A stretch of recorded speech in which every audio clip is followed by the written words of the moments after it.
Pais queridos e queridas, mais uma vez com vocês aqui, Pastor Abimael, hoje para falar da lição dos jovens, a lição de número 4, Saul, somente ser escolhido não faz a diferença. Então nós vamos falar um pouco sobre a vida de Saul. Ele foi escolhido por Deus para reinar em Israel, era o primeiro rei de Israel, e a lição, a revista, ela trata bons e maus exemplos na vida, na Bíblia, de homens e mulheres que foram escolhidos, foram bons exemplos, e alguns que não foram bons exemplos. Então, a Bíblia não mascara a realidade, ela te conta toda a verdade. E aqui a gente vai mostrar para você um pouco sobre a vida de Saul. E a ideia dessa lição é você poder fazer um bate-papo com os jovens que estiverem na sala com você, professor, e explicar que não adianta a gente começar bem, a gente tem que se desenvolver bem e terminar bem aquilo que a gente se propõe a fazer. Então eu quero fazer uma leitura rápida, está lá em 1 Samuel 13, do 8 ao 14. Eu não vou ler todos os versículos, né? Eu vou ler aqui o versículo 12, o 13 e o 14 apenas desse texto, depois você pode ler em casa com calma. Diz assim: E disse agora, descerão os filisteus sobre mim a Gilgal, e ainda à face do Senhor não orei, e forcei-me e ofereci holocausto. Então disse Samuel a Saul: Agiste neciamente e não guardaste o mandamento que o Senhor teu Deus te ordenou, porque agora o Senhor teria confirmado o teu reino sobre Israel para sempre. Porém, agora não subsistirá o teu reino. Já tem buscado o Senhor para si um homem segundo o seu coração, e já lhe tem ordenado o Senhor que seja chefe sobre o seu povo, porquanto não guardaste o que o Senhor te ordenou. Então a gente vai ver, eu vou falar sobre isso na lição, em determinado momento que Saul tinha que aguardar uma posição, esperar o tempo determinado por Deus. Ele não faz isso, ele se precipita, ele passa na frente, ele desrespeita a autoridade de Samuel, ele se coloca para realizar um sacrifício que não era responsabilidade dele, e tem um motivo porque essa responsabilidade não era do rei. Eu vou explicar para vocês hoje também. E quando ele faz isso, ele se coloca no papel da desobediência. Então a gente tem que entender que a obediência, só a obediência, quando ela é plena, quando ela é total, quando ela é completa. Não existe obediência parcial. A obediência parcial, na verdade, ela é o quê? Desobediência. Então, Saul foi desobediente. Então, a lição ela vai trazer aqui vários tópicos. Então eu vou passar rapidamente por cada um deles. Nós temos 2 pontos principais aqui, 3 pontos principais, e o primeiro ponto ele fala sobre o início sobrenatural, né? E a gente vai ver aqui nesse contexto, quando está escrito ali em Deuteronômio 17, 14, 15, a gente vai ver que Deus, antes do povo pedir por um rei, Deus já tinha profetizado através de Moisés que esse dia chegaria. Então Deus sabia que haveria um desejo do povo de ter um rei. O rei não era desejo de Deus. O desejo de Deus era que o povo vivesse diretamente ligado a Ele, através de um profeta, através de um sacerdote, conforme Deus estabeleceu no deserto. Mas Deus sabia que o povo clamaria por um rei. E quando isso acontecesse, Deus atenderia o desejo do povo. E Ele preparou um rei especial, porque pela sua onisciência, Deus também sabia que aquele que seria escolhido pelo povo não conseguiria cumprir plenamente a vontade de Deus, e aonde Deus depois levanta Davi. Então a gente vai ver aqui no texto lá de Deuteronômio 17, o 14, 15, diz assim: Quando entrares na terra que te dá o Senhor teu Deus, e a possuíres, e nela habitares, e disseres: Porei sobre mim um rei. Veja que Deus está dizendo que o próprio povo é quem diria, o povo é quem está clamando: eu quero sobre mim um rei. Então quando isso acontecer, assim como tem todas as nações que estão em redor de mim, porá certamente sobre ti como rei, aquele que o Senhor, teu Deus, dentre os teus irmãos, vou ler novamente, que estão em redor de mim, porás certamente sobre ti como rei, aquele que escolher o Senhor teu Deus, dentre teus irmãos porá rei sobre ti. Não poderás pôr homem estranho sobre ti, que não seja dos teus irmãos. Então, quando a gente olha o início da vida do ministério de Saul, quando Saul é escolhido para ser um rei, ele não foi escolhido por um acaso. Saul não foi simplesmente uma falta de opção de Deus para atender o desejo do povo. Deus já tinha estabelecido através de Moisés que quando chegasse o momento e que o povo clamasse por um rei, ele atenderia a isso, mas havia uma exigência. Primeiro, tinha que ser alguém que o Senhor apontasse, e segundo, tinha que ser alguém que fosse do meio do povo. Não poderia haver estrangeiro como rei em Israel. Somente dos próprios judeus é que você poderia levantar um rei. E aqui nós vamos ver que Saul, ele foi escolhido. Quando o povo clama, Deus fala para Samuel: Samuel, eu vou enviar para você alguém, um homem que vai ter condição de ser o rei que o povo tanto pede. Então, Saul, ele faz parte de um plano sobrenatural. E o início de Saul é sobrenatural. Nós vamos ver Deus dando total capacidade para Saul, dando todas as ferramentas para que Saul fosse um rei de excelência. Deus capacitou Saul e o colocou como rei. Saul não se manteve na posição que Deus queria. Então não é que Saul foi um quebra-galho. Olha, não, tem gente que acha que Deus não escolheu Saul. Saul foi colocado ali como um quebra-galho. A verdade não é essa. Foi Deus quem escolheu Saul para atender completamente aquilo que ele tinha determinado através de Moisés, lá em Deuteronômio 17, no 14 e 15. Então, aquele que escolher o Senhor teu Deus. Então, era uma das exigências, ter sido escolhido por Deus. Então, a gente vai ver Saul sendo escolhido por Deus, você vai ver depois Davi sendo escolhido por Deus, e assim sucessivamente os reis, eles passam por uma aprovação de Deus, antes de serem nomeados como reis. Então o item 2 vai te perguntar, né? Vai te dizer que ele foi escolhido por Deus. E alguns acham que não. E eu vou te dizer que, na minha opinião, é que sim, ele foi escolhido por Deus, né? Porém, ele não se colocou na posição de total obediência. Ele começou bem, depois que recebeu a autoridade de Deus, mas ele não se firmou naquela posição. Ele deixou de ouvir a voz de Deus e começou a ouvir sua própria voz. O grande erro de todo ser humano, quando a gente começa a caminhar, a gente começa às vezes uma caminhada sem força, sem vontade, sem determinação. E quando Deus nos encontra, Deus nos encoraja, Deus nos dá força, Deus nos apoia na nossa caminhada. E depois que nós percebemos que aquela caminhada ganha velocidade, você começa a de repente pensar que agora já não depende mais de Deus e que consegue fazer tudo sozinho. E aí acontece o maior erro, quando a gente deixa de depender de Deus e passa a querer viver a nossa vida de forma independente, é onde os homens têm construído a sua própria destruição, e não foi diferente na vida de Saul.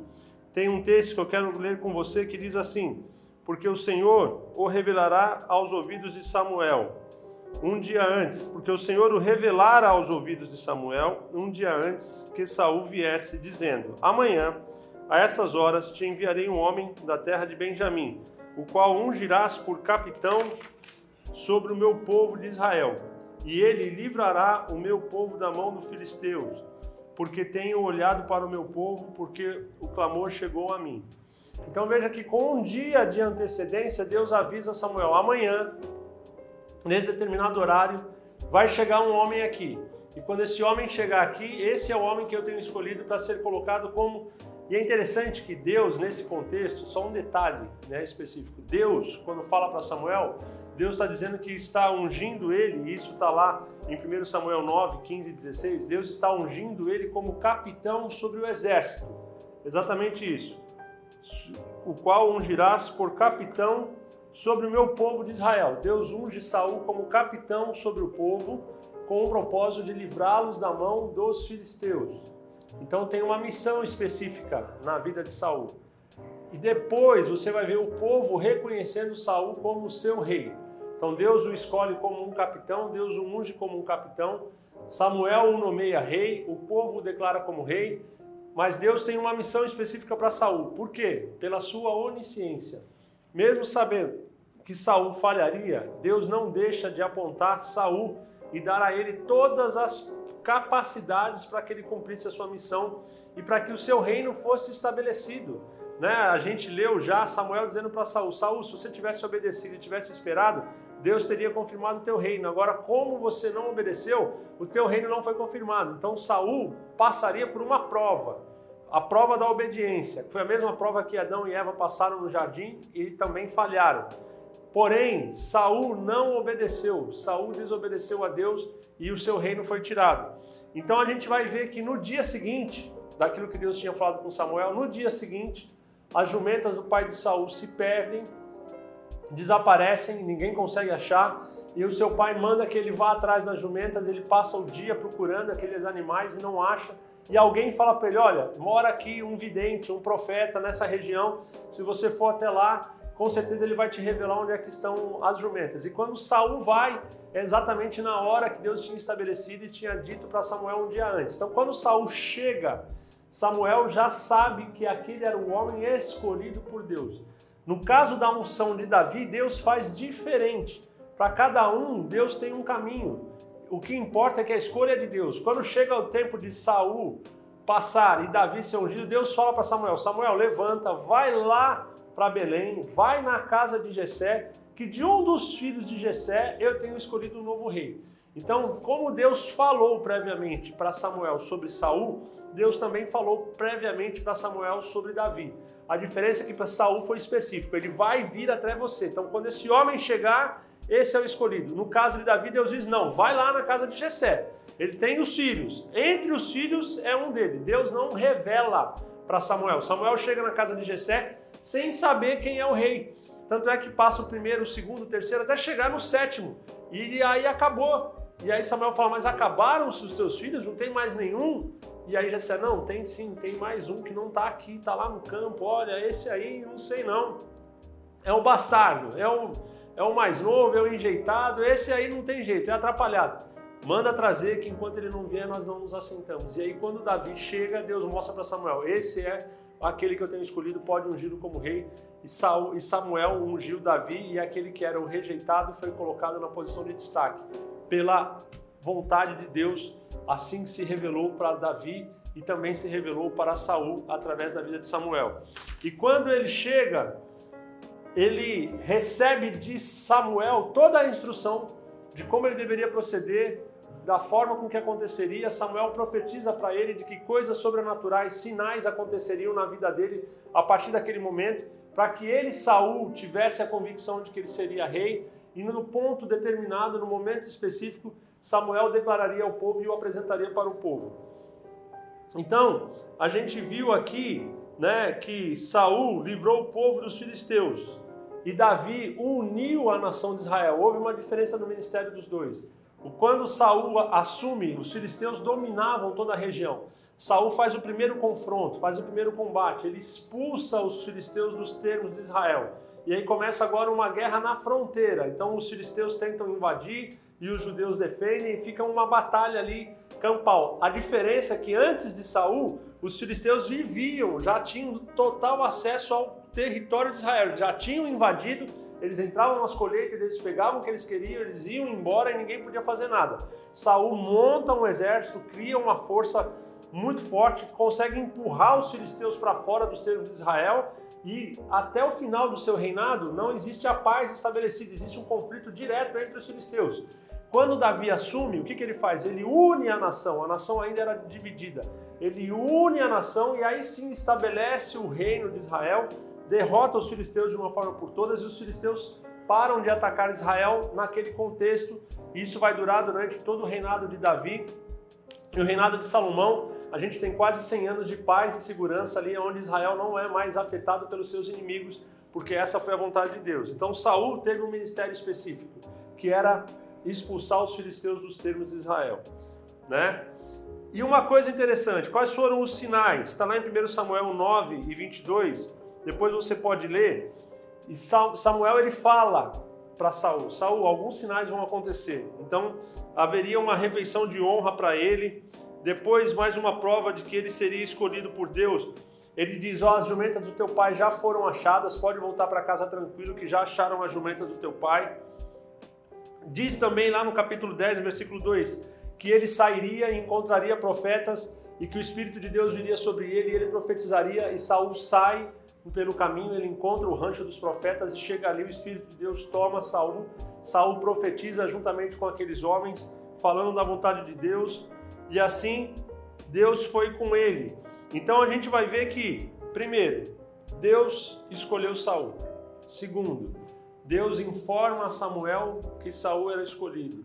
Terceiro, Deus dá sinais para Saul, para que Saul soubesse e tivesse certeza que ele era escolhido. Então ele recebeu uma refeição de honra, as jumentas do seu pai foram achadas, ele profetizou no meio dos profetas, e o Espírito de Deus veio sobre ele e o tomou e o deu capacidade, força e condição para se colocar como rei. Então ele recebe todos os sinais. Depois a gente vai ver ele sendo apontado. Lá no capítulo 10 de 1 Samuel, no versículo 24, né, Saul, ele foi aclamado pelo povo com as palavras: viva o rei. Samuel manda reunir o povo e fala: olha, está aqui no meio de vocês, tem alguém que Deus escolheu para ser o rei de Israel. E ele olha, ele não acha Saul, e ele está procurando Saul, e Deus fala para ele: olha, ele está escondido atrás da bagagem. Samuel aponta: Saul, sai daí. Quando Saul se manifesta, ele fala: esse aqui é aquele a quem Deus tem escolhido como rei de Israel. E o povo inteiro o recebe como rei. Então não há uma resistência, e se a gente parar para entender, a nação queria um rei. Então era muito óbvio que provavelmente grupos políticos surgissem apontando alguém para ser o rei. Não vai ser ele não, que ele é da tribo de Benjamim. Ó, tá aqui fulano que é da tribo de Judá. Não, vamos pegar Beltrano, que é da tribo de Isacar. Não, vamos pegar Beltrano. Ou seja, cada grupo político poderia indicar um candidato e exigir que aquele candidato fosse nomeado rei. Isso não acontece. Quando Samuel apresenta Saul, todo o povo reunido o reconhece como rei. Então não teve campanha política, não teve preparação de nada, não teve gente fazendo eu prometo que se for eleito, se for ungido, se for escolhido, não. Né? Saul não tem passado, Saul não tem história, Saul não era alguém importante que já tivesse feito uma batalha contra os filisteus e tivesse sido vitorioso. Saul era um pastor de jumentas, ele trabalhava com seu pai, cuidando dos animais, era um homem simples, um homem do povo, era um dia a dia comum. De repente, do dia para a noite, Deus o escolhe, o levanta e o coloca como rei, e o povo inteiro o aceita. O fato do povo ter aceitado Saul imediatamente já é a prova da aceitação de Deus para a vida de Saul. Ou seja, foi Deus quem colocou no coração do povo aceitar Saul como rei. E Saul agradava ao povo naquilo que o povo tinha como tipo de rei ideal. Ele era o mais alto de todos, um homem forte, uma aparência poderosa. E quando Israel viu e Samuel disse: é esse o escolhido? Na mesma hora eles identificaram e falaram: não, a gente aceita, a gente quer ele como nosso rei. E isso é mais uma prova de que ele foi escolhido por Deus. O segundo item da lição: cometendo erros no meio do caminho. Como eu já falei, não existe meia obediência. Ou a obediência é completa ou ela é desobediência. Se eu falhar em parte, eu falhei com um todo. Não existe meia verdade. Ou existe verdade ou existe tudo fora da verdade, que é a mentira. E isso é um grande problema. O mundo de hoje tenta relativizar a verdade. Não, veja bem, não é bem assim. Isso é uma meia-verdade, a gente tem que ter flexibilidade para poder entender o contexto. E são várias desculpas para justificar na cabeça das pessoas algo diferente da verdade. Então, Saul foi escolhido. E Samuel já tinha dito para ele, em um determinado momento, que olha, vai haver uma batalha contra os filisteus. Você vai para aquele lugar e aguarde 7 dias que eu chegarei. Quando eu chegar, eu vou fazer o sacrifício e vocês vão para a batalha. Deus não queria que o rei assumisse o lugar de sacerdote. E Deus não queria que o sacerdote assumisse o lugar de rei. Quando Samuel estava colocado por Deus, ele tinha sido colocado como juiz. O termo é diferente. Ele julgava o povo. O povo não tinha um rei. O povo não tinha um exército. O povo eram várias tribos que viviam em conjuntos, mas não tinham um líder. Deus levantava um juiz de época em época para que aquele juiz pudesse governar o povo. E na maioria das vezes os juízes eram homens comuns, no meio do povo. No caso de Samuel, Deus escolhe um sacerdote para que fosse o juiz, como também Eli, no seu tempo, tinha sido juiz. Então Samuel era juiz e sacerdote. Porém, quando a figura do rei é estabelecido, Deus faz uma dissociação dos dois papéis. Esse aqui é o rei e esse aqui é o sacerdote. Deus não coloca as duas obrigações sobre a mesma pessoa. Teria sido fácil, era só ter escolhido Samuel como rei de Israel e Samuel seria rei e sacerdote. Não. Por quê? Somente um pôde assumir o papel de rei e sacerdote, que é Jesus. Ele é rei porque é filho de Davi e é sacerdote segundo a ordem de Melquisedeque e não segundo a ordem de Levi. Então, quando Saul se coloca na posição de sacerdote para oferecer um sacrifício, ele está indo contra a figura de Jesus. Então é como se ele estivesse tentando assumir o lugar de Jesus, se colocando como rei e sacerdote. E isso não foi reservado para Saul, como também não foi reservado para Davi, como não foi reservado para homem nenhum. Somente um podia assumir a posição de rei e sacerdote, que era Jesus. Por isso Deus não tolerou a desobediência de Saul. E Samuel diz para ele: aguarda em Gilgal, daqui 7 dias eu vou chegar no 7º dia. E a Bíblia diz que o povo já estava indo embora, os filisteus estavam se aproximando, Saul fica desesperado, ele corre, pega os animais e oferece o sacrifício. Quando ele acaba de oferecer o sacrifício, quem aparece?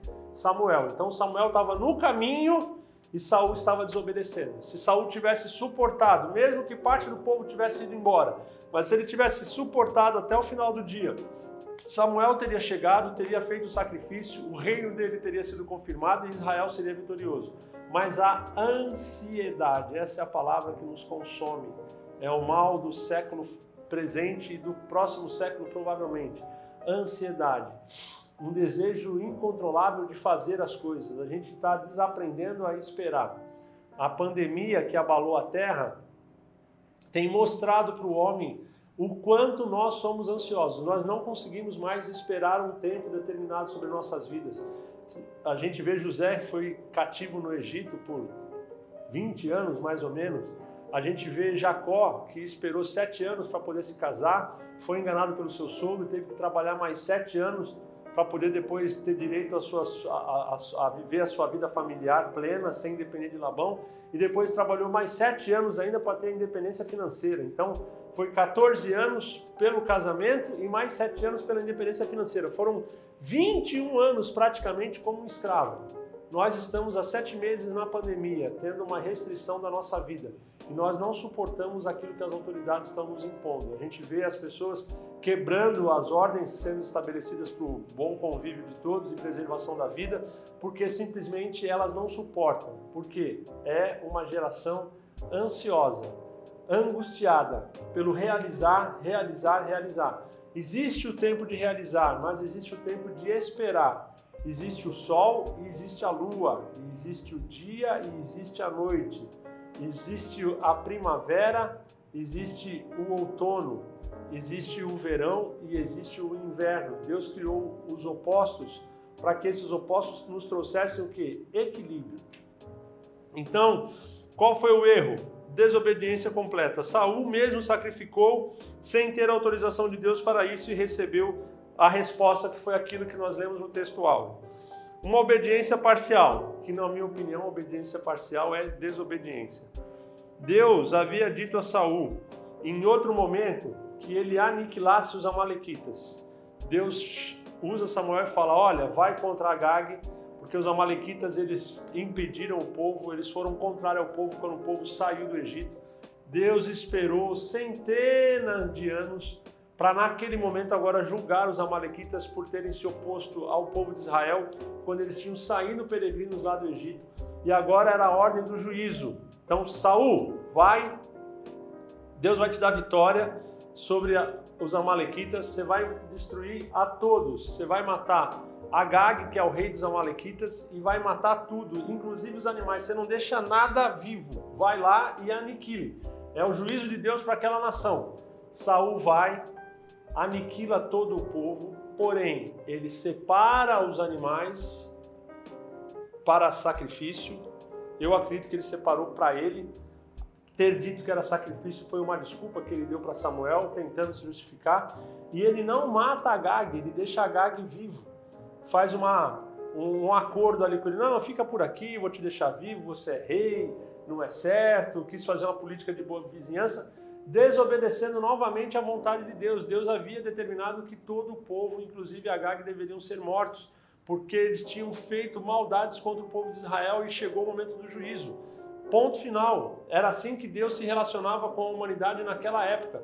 Nós não tínhamos ainda o sacrifício de Jesus, não tínhamos a graça, não tínhamos a misericórdia. Nós tínhamos o juízo. E o juízo tinha sido estabelecido e ele deveria ter sido cumprido. E Saul decide não cumprir. Quando Samuel chega até o lugar, o que ele percebe? Que as ovelhas estavam vivas. E Samuel fala assim, ô Saul, estou ouvindo barulho de ovelha. Ele fala, não Samuel, eu separei essas daqui para o sacrifício. Aí Samuel fala, por um acaso, não é melhor obedecer do que sacrificar? Porque a obediência, ela agrada a Deus. E a desobediência é como o pecado de feitiçaria. O próprio texto diz, tem porventura o Senhor tanto prazer em holocaustos e sacrifícios, como em que se obedeça à palavra do Senhor? Eis que obedecer é melhor do que o sacrificar, e o atender melhor é do que gordura de carneiros, porque a rebelião, então a desobediência, é se rebelar contra uma ordem, é rebelião. A rebelião é como o pecado de feitiçaria.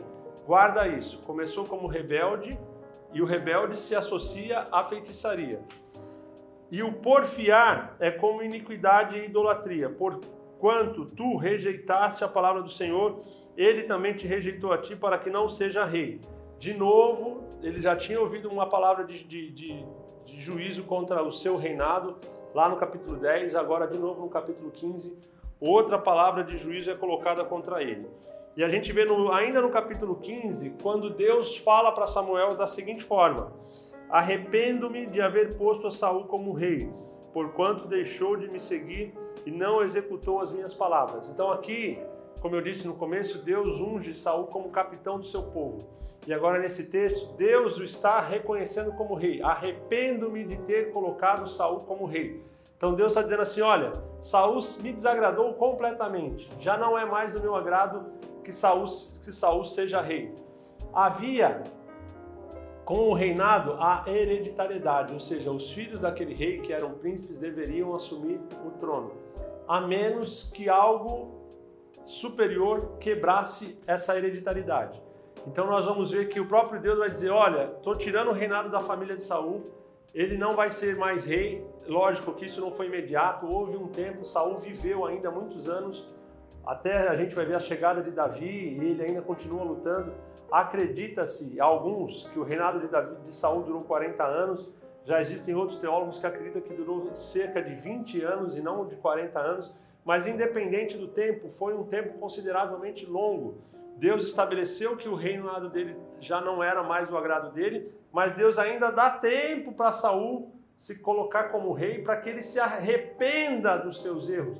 Isso não muda mais aquilo que Deus já tinha determinado. Deus falou, me arrependi de ter colocado como rei, vou colocar um melhor do que ele. Mas por que Deus não mata Saul imediatamente? Dando vida para que Saul se arrependesse dos seus erros e para que ele voltasse a se reconciliar com Deus, para que tivesse uma vida com Deus como no começo. O seu reino acabaria, os seus filhos não reinariam, o outro assumiria no seu lugar. Da mesma forma, mas a vida com Deus poderia ser diferente se ele tivesse se arrependido dos seus erros.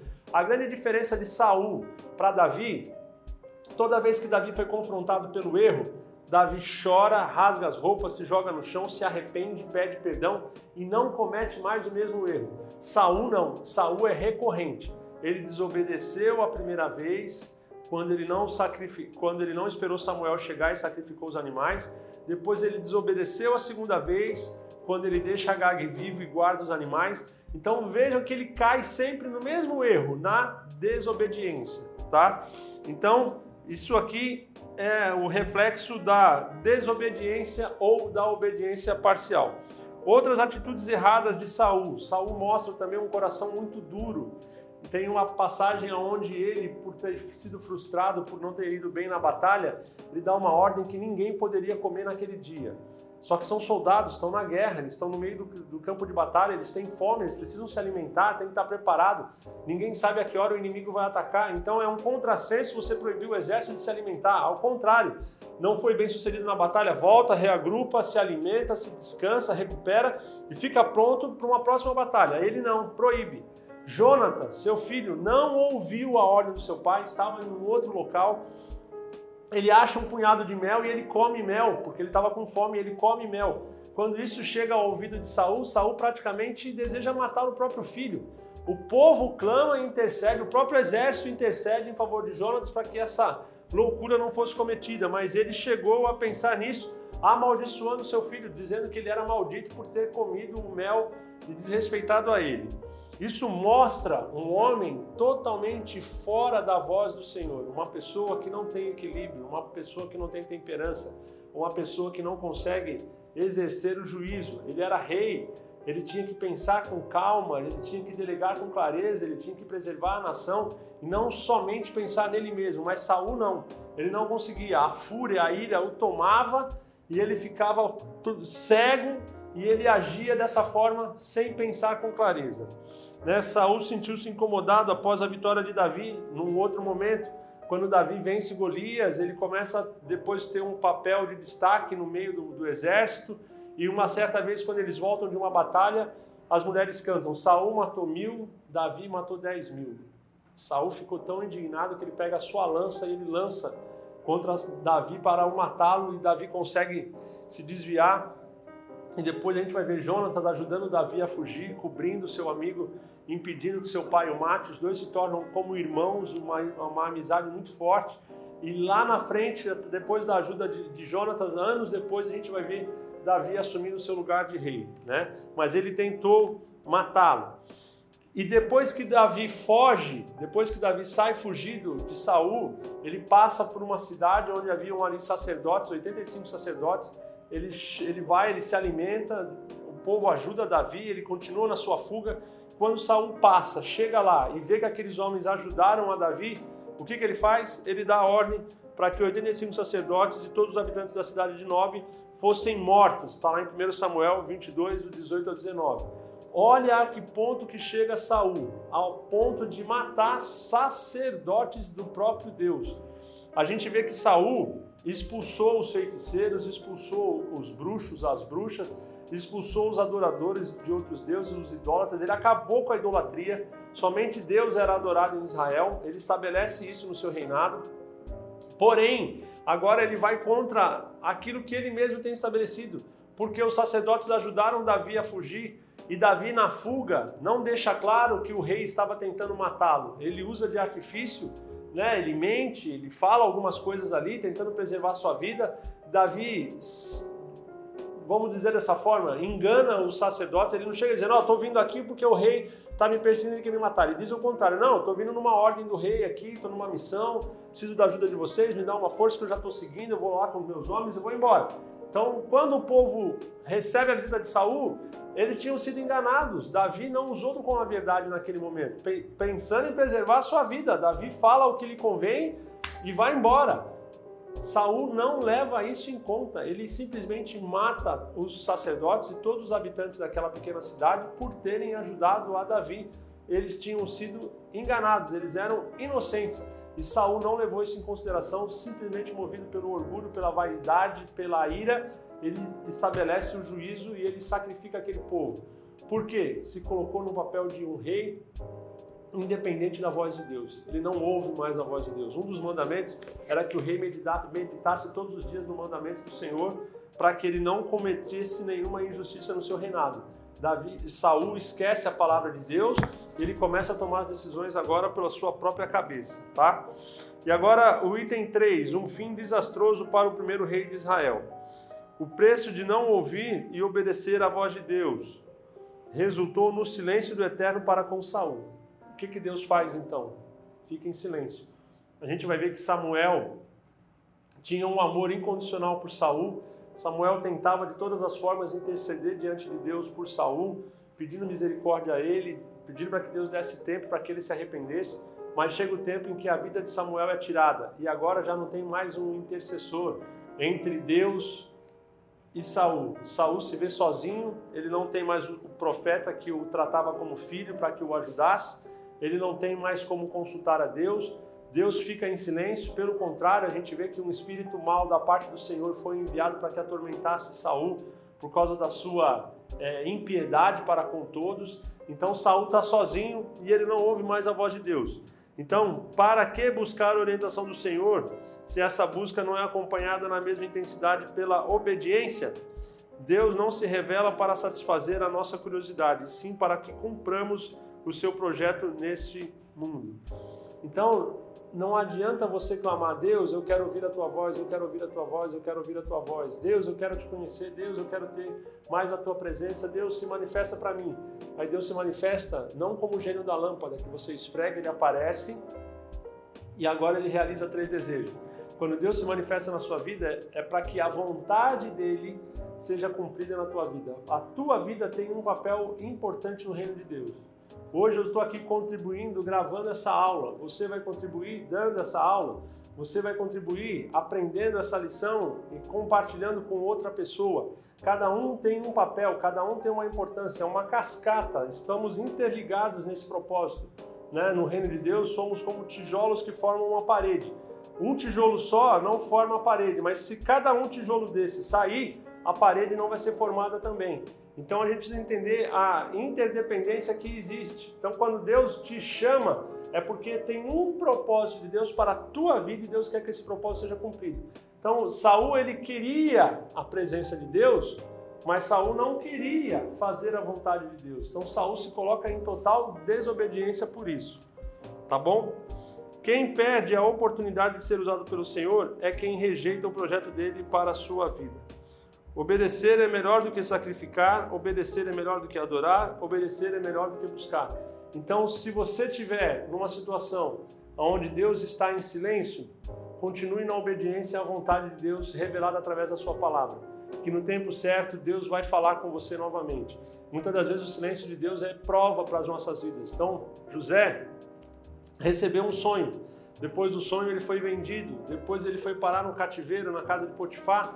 Depois ele foi parar numa prisão, E cadê a vontade de Deus? Cadê o sonho de Deus que foi revelado para ele? Foram anos de silêncio, mas José permaneceu firme no seu propósito, suportando aquilo que tinha sido estabelecido sobre a sua vida. E no tempo certo, quando Deus se manifestou sobre ele, ele estava preparado para cumprir a vontade de Deus de forma plena. Então que a gente possa aprender também essa lição. Buscando a resposta do mal. Agora a gente vai entrar num contexto, e eu vou fazer um parênteses aqui, porque é um dos textos mais difíceis da Bíblia, e essa lição passa por esse texto, e eu quero dar uma ênfase um pouco sobre isso, para que você tenha muito claro o que está sendo dito aqui na palavra de Deus. Então a gente vai ver que Saul, desesperado, ele faz o quê? Ele busca uma feiticeira. Então Saul tinha expulsado todas as feiticeiras, as bruxas, os adoradores, os magos do reino de Israel, mas havia sempre alguns que viviam escondidos ali, fazendo as suas magias de uma forma oculta, E Saul fala para os seus homens: olhem, acha uma feiticeira, eu preciso de alguém. Então apontam a cidade de Endor e Saul vai até lá e ele chega nessa feiticeira para que ela consultasse os mortos, para que ele pudesse falar novamente com Samuel e assim receber daquele Samuel morto, entre aspas, a direção para a batalha que viria. Então Saul está desesperado, Deus não fala com ele, Deus não se revela através de Urim e Tumim, Deus não se revela através da palavra, Deus não se revela através do profeta, Deus não se revela através do sacerdote, silêncio. Então o que ele faz no ato de desespero? Eu vou até uma feiticeira, ela vai consultar os mortos, e dos mortos eu vou receber a orientação que eu preciso. E esse texto que nós vamos abordar vai retratar a experiência de Saul. E a Bíblia não engana a ninguém, a Bíblia interpreta ela mesma. A gente sabe que é impossível consultar os mortos. Quem morre, segue-se o juízo. Não existe mais comunicação. Foi o próprio Jesus, na parábola do rico e do Lázaro, que disse para o rico: olha, teus irmãos têm a lei e os profetas, que ouçam. Lázaro daqui não pode ir até lá para falar com ele. Existe uma impossibilidade, não é possível a comunicação. Então morreu, segue-se o juízo. Não tem como morto voltar. Então morto nenhum volta para falar com o vivo. Se tem alguém ouvindo um morto falar, esse morto não é o morto. São demônios que estão enganando as pessoas. E a Bíblia vai nos mostrar isso nesse contexto. Então ele vai, procura a feiticeira para que ela servisse de mediadora, para que ele pudesse ouvir a voz de Samuel novamente.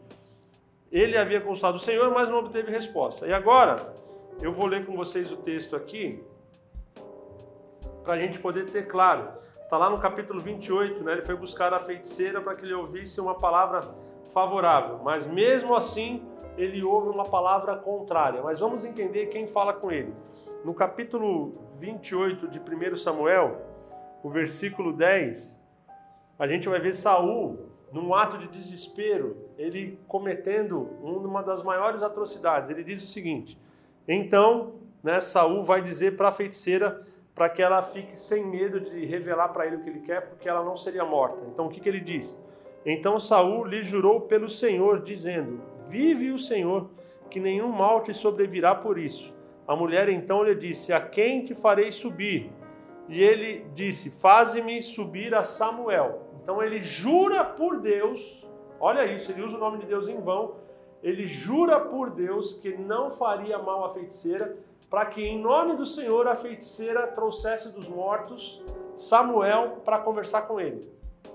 E aí a gente vai ver que Saul, os seus soldados, seu general, os seus homens, seus capitães, estão ali um grupo com ele, e a feiticeira num ambiente, numa casa, num local, eu não sei, a Bíblia não dá esse detalhe, e ela começa a realizar um ritual ali, e naquele ritual algo se manifesta. Então ela vai usar uma expressão: vejo subindo como que deuses. Então ela começa a ter uma visão.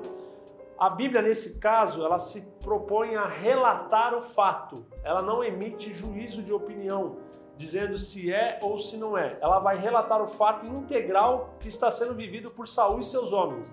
Pensa dessa forma. É como se tivesse ali o escrivão no tribunal, simplesmente escrevendo tudo aquilo que está acontecendo no tribunal, sem emitir juízo de valor. Então a Bíblia não vai emitir juízo de valor sobre esse texto. Ela vai simplesmente revelar o que aconteceu. E o que aconteceu é isso. Vendo, pois, a mulher, a quem farei subir? Faze-me subir a Samuel. Vendo, pois, a mulher a Samuel, gritou em alta voz, e a mulher falou a Saul, dizendo: por que me tens enganado? Pois tu mesmo és Saul. Então veja que, quando ela está ali, trazendo aqueles mortos de volta para aparecerem e conversar, ela vê, aqui o texto está dizendo que é Samuel, ela vê a figura de Samuel, e ao mesmo tempo ela teve o entendimento que aquele que estava diante dela disfarçado era Saul. Então ela grita, ela fala que ele é Saul. E o rei lhe disse: não temas, porém, que é que vês? Ou seja, Saul não está vendo nada, quem está vendo é a feiticeira. Saul ainda não está vendo. Ele falou: não temas, o que você está vendo? Então a mulher disse a Saul: vejo deuses que sobem da terra. E disse: como é a sua figura? E disse ela: vem subindo um homem ancião, e está envolto numa capa. Entendendo Saul que era Samuel, inclinou-se com seu rosto em terra e se prostrou. Ela viu uma figura, ela grita, ela fala que ele é Saul, e ele fala: o que você está vendo? Um ancião, um homem, um idoso, envolto numa capa, não dá para ver plenamente. E Saul, entendendo que era Samuel, se prostra. E agora, eu não vou ler todo o texto, a gente tem um diálogo de Saul com esse pseudo Samuel, aquele ser, aquela entidade, se manifesta de alguma forma ali para que Saul também o visse, e eles começam a conversar, e ele conversa com Saul, dando a entender de conversas que os dois tiveram enquanto Samuel era vivo, do tempo em que Samuel aconselhava Saul. Mas o que me chama a atenção é que, assim, o versículo 18 e o 19, onde esse ser, entre aspas, seria Samuel, relatado aqui na visão, fala com Saul: como tu não desses ouvido à voz do Senhor, e não executaste o fervor da sua ira contra Amaleque, por isso o Senhor te fez hoje isso. E o Senhor entregará também a Israel contigo na mão dos filisteus. E amanhã tu e teus filhos estareis comigo, e o arraial de Israel o Senhor entregará na mão dos filisteus. Imediatamente Saul caiu estendido por terra, grandemente temeu por causa daquelas palavras de Samuel. E não houve força nele, porque não tinha comido pão todo aquele dia e toda aquela noite. Então veja só, aquele Samuel fala: Deus vai entregar você, seus filhos e todo Israel na mão dos filisteus. Pronto. O arraial inteiro de Israel vai ser entregue e acabou porque você foi desobediente. E ele cai ali, aquela visão desaparece. Então, se a gente não tiver cuidado e entender esse texto, interpretar esse texto com calma, nós vamos poder, com base nesse texto, dar a entender de que é possível consultar os mortos, de que os mortos aparecem e que revelam para as pessoas o futuro. A Bíblia não engana ninguém. E consulta aos mortos é feitiçaria é como rebelião, é pecado, e Jesus deixou claro que os mortos não voltam. Então, se não são os mortos, quem são? São demônios. Qual a prova? A Bíblia mesmo vai dar a prova desse fato. Vamos lá.